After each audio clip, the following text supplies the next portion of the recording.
Nous allons lire encore un passage dans Luc 23, 26 à 33. Alors, la crucifixion et mort de Jésus. Comme ils l'emmenaient, ils s'emparèrent d'un certain Simon de Cyrène qui revenait des champs et ils le chargèrent de la croix pour qu'il la porte derrière Jésus. Il était suivi par une grande foule composée de membres du peuple et de femmes qui se frappaient la poitrine et se lamentaient sur lui. Jésus se tourna vers elle et dit : « Femmes de Jérusalem, ne pleurez pas sur moi, mais pleurez sur vous et sur vos enfants. En effet, voici que viennent des jours où l'on dira : heureuses celles qui sont stériles, heureuses celles qui n'ont pas eu d'enfants et celles qui n'ont pas allaité. Alors on se mettra à dire aux montagnes : tombez sur nous, et aux collines, couvrez-nous. En effet, si l'on traite ainsi le bois vert, qu'arrivera-t-il au bois sec ? On conduisait aussi 2 malfaiteurs qui devaient être mis à mort avec lui. Lorsqu'il fut arrivé à l'endroit appelé le crâne, ils le crucifièrent là, ainsi que les 2 malfaiteurs, l'un à sa droite, l'autre à sa gauche.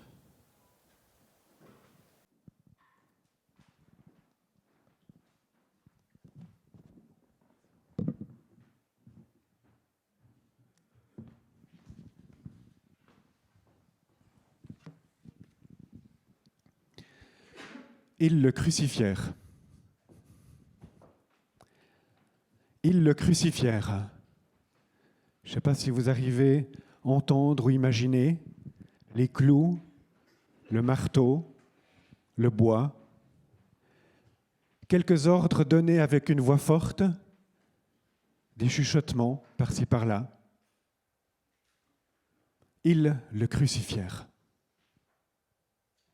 C'est la fin. La mort est à la porte, la mort semble avoir la victoire. Ils le crucifièrent. Mais qui sont ces ils ? Ce sont tout d'abord les soldats romains qui effectuent cette tâche donnée par des supérieurs. Ce sont Ponce Pilate qui était le responsable sous Rome de toute la région, qui a dit finalement, allez-y, crucifiez-le. Ce sont les maîtres de la loi, les pharisiens, qui ont manigancé afin que Jésus soit livré au pouvoir. Et c'est même la foule qui, le jour avant, ou le jour même en fait, a crié « Crucifie-le, crucifie-le ». Et finalement, le « il » représente aussi les disciples du moment qui ont fui. Et même Pierre, l'un des disciples flamboyants, qui a renié Jésus 3 fois pendant la nuit. Ils le crucifièrent. Cela représente tout le monde. Tous, d'une manière ou d'une autre, se retrouvent dans ce « il ».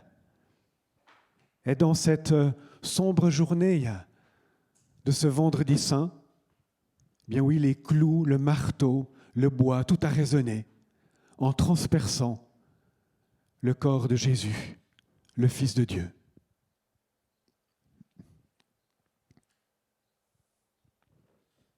Jésus avait marché plein de vie sur les sentiers de la Galilée, sur les chemins de Judée. Ils le crucifièrent. Jésus s'était arrêté dans de nombreuses maisons, avait célébré des repas, des mariages, avait accompagné les gens dans diverses situations. Ils le crucifièrent. Les foules le suivaient pour entendre son message, ses paroles de sagesse, pour être témoins des actes de guérison ou de délivrance. Ils le crucifièrent.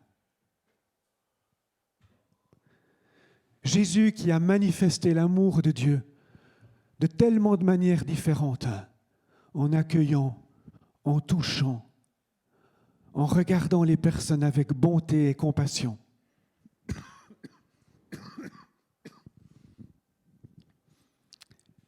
Il a pris le temps avec l'un, avec l'autre.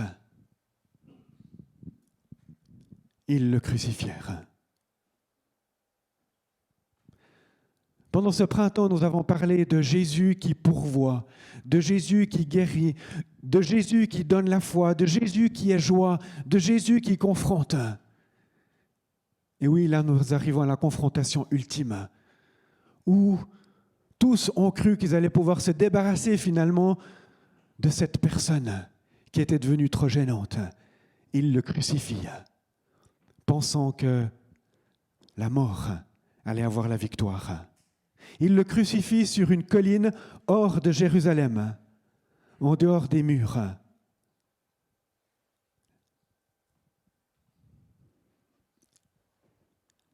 Nous l'avons crucifié.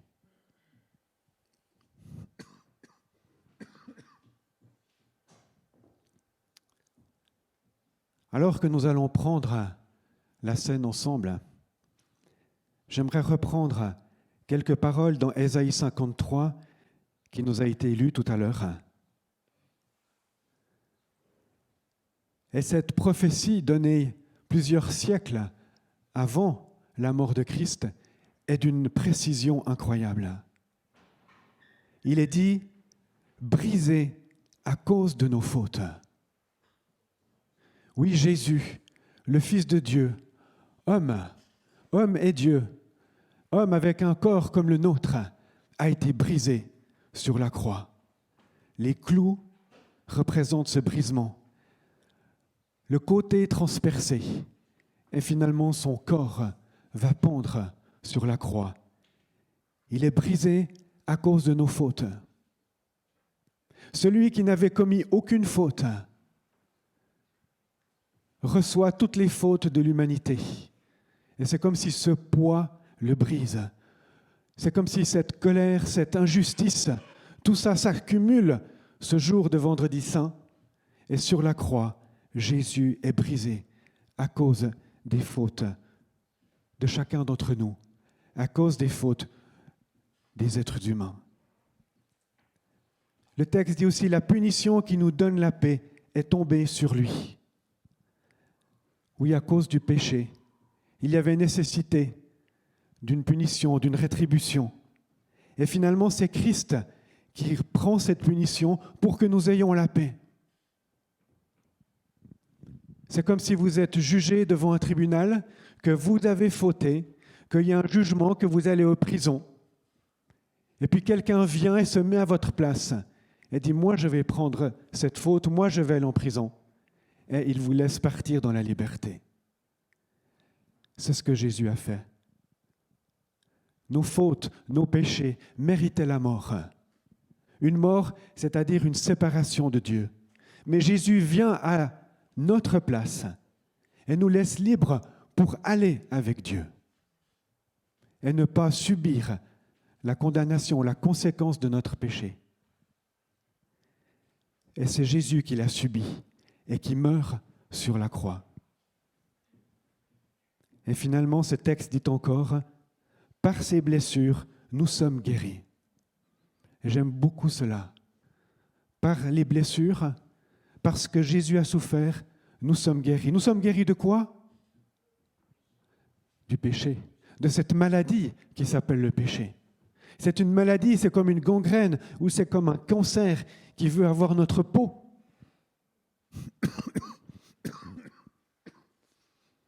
Mais Jésus est venu pour que nous soyons guéris de cette maladie, sauvés par rapport à cette maladie et que nous puissions vivre pour l'éternité.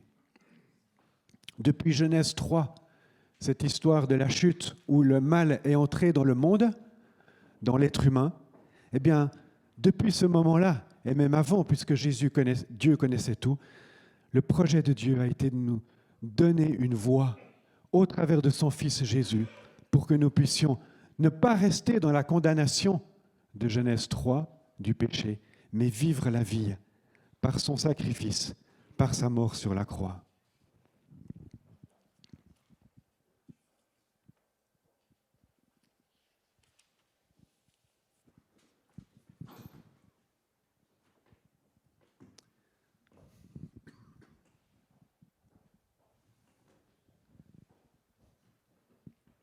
Et nous allons prendre ensemble ce repas pour se souvenir de ce que Jésus a fait. Merci beaucoup. Effectivement, il faudra que j'y pense la prochaine fois. Non, merci, ça, je le garde.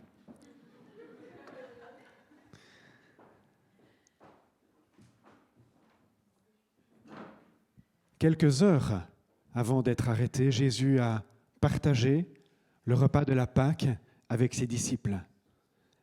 Et lors de ce repas, à un moment donné, alors que le pain est distribué, Jésus prend le pain et remercie Dieu, son Père. Et il le rompit et le leur donna en disant « Ceci est mon corps qui est donné pour vous. Faites ceci en souvenir de moi. » Et aujourd'hui, des milliers d'années après, nous nous souvenons encore de la mort de Jésus pour chacun d'entre nous. Ce matin, vous avez du pain sans levain. Lors de la Pâque, les Juifs prennent du pain sans levain.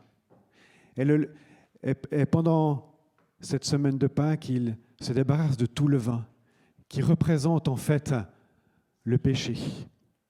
Et un pain sans levain, c'est un pain qui est pur. Et Jésus, qui donne sa vie, Jésus était pur.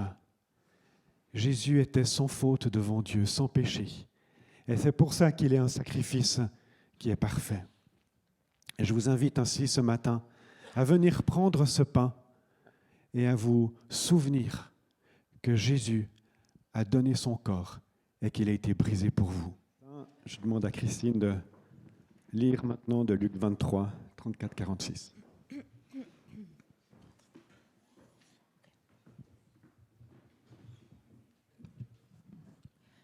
Et Jésus dit, « Père, pardonne-leur, car ils ne savent pas ce qu'ils font. » Ils se partagèrent ses vêtements en tirant au sort. Le peuple se tenait là et regardait. Les magistrats eux-mêmes se moquaient de Jésus avec eux en disant « Il en a sauvé d'autres, qu'il se sauve lui-même s'il est le Messie choisi par Dieu. » Les soldats aussi se moquaient de lui.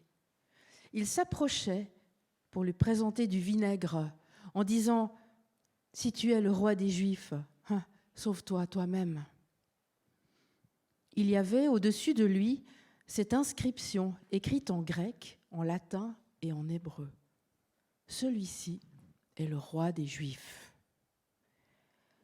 L'un des malfaiteurs crucifiés avec lui l'insultait en disant « Si tu es le Messie, sauve-toi toi-même et nous avec toi. » Mais l'autre le reprenait et disait « N'as-tu aucune crainte de Dieu, toi qui subis la même condamnation ?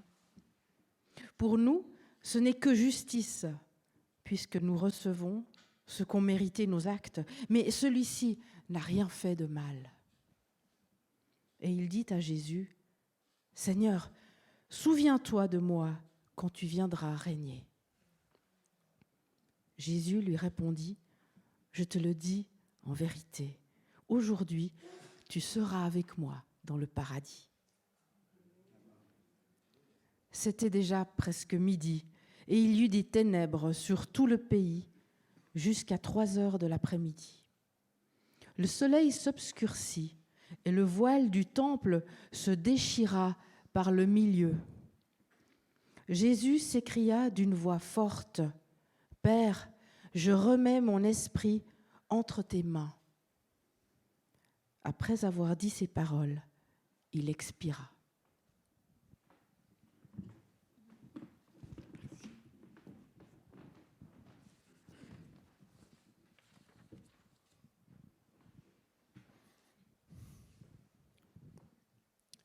Père, pardonne-leur, car ils ne savent ce qu'ils font. Toutes les paroles de la croix sont évidemment puissantes, mais je trouve celle-ci a un ton particulier, où Jésus dit et exprime ce pardon par rapport à tout le mal qu'il est en train d'endurer. Père, pardonne-leur. Et dans ce leurre, on retrouve le il d'avant. Dans ce il où tout le monde était impliqué, eh bien dans ce leurre, pardonne-leur, cela concerne tout le monde. Jésus étend le pardon et permet ainsi à chacun de pouvoir répondre à ce pardon plus tard. Alors que Jésus est sur la croix et que son sang coule, il est dit que son sang est ce qui nous lave de nos péchés. Et nous recevons ainsi le pardon de Christ si nous croyons en Jésus, Fils de Dieu, mort sur la croix et ressuscité pour nous. Jésus, et il est souligné dans ce texte, est roi. Et ce roi s'abaisse, il se retrouve sur une croix et il pardonne encore. Il aurait pu gesticuler, il aurait pu dire mais non, il aurait pu exprimer sa colère, l'injustice. Mais là, alors qu'il est dans une souffrance incroyable, dans une agonie, une souffrance physique terrible, mais une souffrance morale intérieure encore plus grande peut-être, on ne va pas qualifier entre les deux. Et là au milieu, il dit, Père, Papa, pardonne-leur.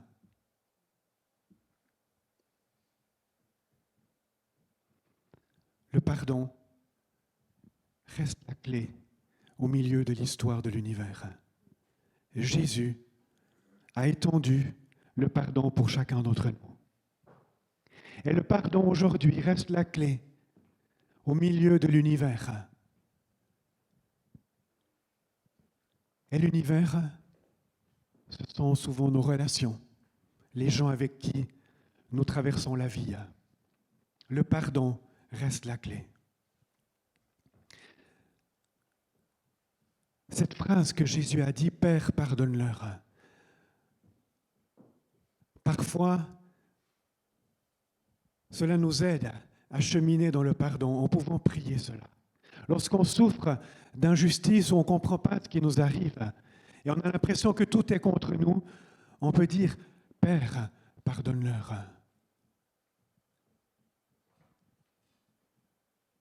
Et s'attacher à cette parole de Jésus. Et lorsque on le fait, peut-être plusieurs fois, peut-être plusieurs mois, ou même plus, à un moment donné, on arrive à aussi nous-mêmes étendre le pardon par rapport à tout ce qui nous semblait injuste. Et c'est comme si dans ces instants de vie où nous sentons l'agonie, ou le poids, l'injustice, la colère, nous pouvons laisser Christ nous rejoindre, lui qui sur la croix dit « Père, pardonne-leur ». Et nous-mêmes prier cela dans nos situations, dans nos relations, pour à un moment donné, pouvoir même aller plus loin et étendre le pardon nous-mêmes en tant que fils et filles de Dieu.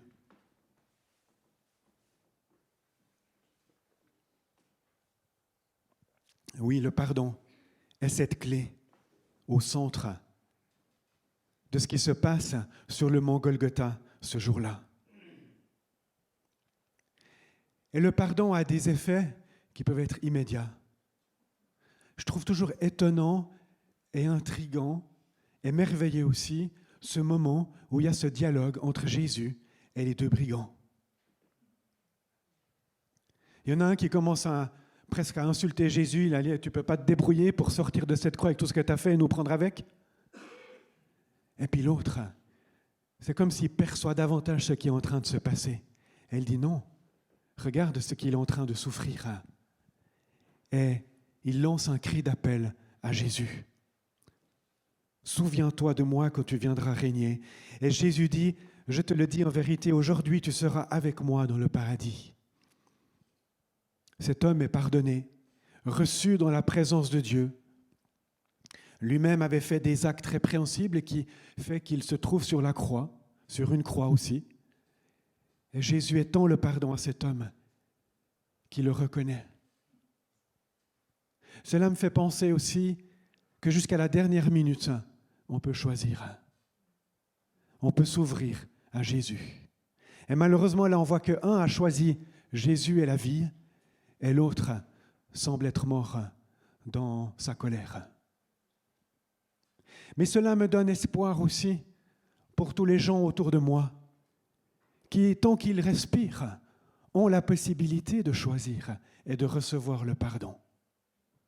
Et je pense que beaucoup de gens, même tout à la fin de la vie, peut-être dans les derniers instants, il y a un choix qui est là.